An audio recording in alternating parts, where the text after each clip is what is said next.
Republic सेनेच्या वतीनं मुंबईमध्ये महामोर्चाचं आयोजन केलेलं आहे। आमची अशा मागण्या आहेत की उपवर्गीकरणाच्या अनुषंगानं ज्या अनुसूचित जातीमध्ये 59 जाती आहेत त्या जातीमध्ये अबकडचं अवलोकन करून जातीमध्ये भांडण लावायचं हे भाजप सरकार करत आहे आणि या भाजप सरकारच्या नीतीला आणि त्यांच्या ह्या जमिनीला आमचा ठाम विरोध आहे आणि या विरोधाला अनुषंगून मुंबईमध्ये ह्या मोर्चाच्या अनुषंगाने आमची रास्त मागणी करत आहे आणि त्याने विनाविलंब या जातीमध्ये भांडण लावण्याचा प्रयत्न करू नये आणि उपवर्गीकरण त्वरित थांबवावं अशी आमची रास्त मागणी आहे।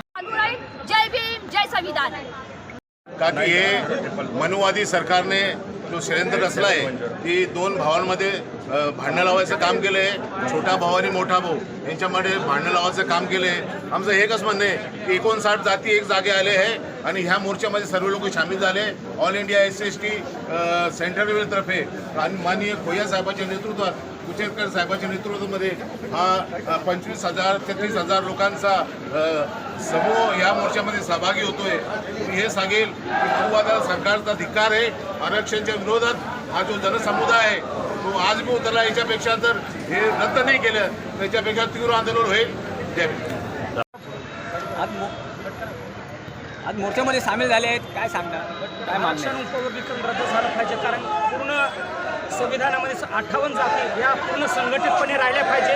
अबकडं हे रद्द झालं पाहिजे ही महत्त्वाची मागणी आहे। त्याच्यामुळं आरक्षणाचं जर उपवर्गीकरण रद्द झालं तर जातीमध्ये असंघटितपणा व तुकडे पडतील। यासाठी आरक्षण उपवर्गीकरण रद्द झालं पाहिजे ही संपूर्ण आंबेडकरवादी संविधानवादी लोकांची मागणी आहे।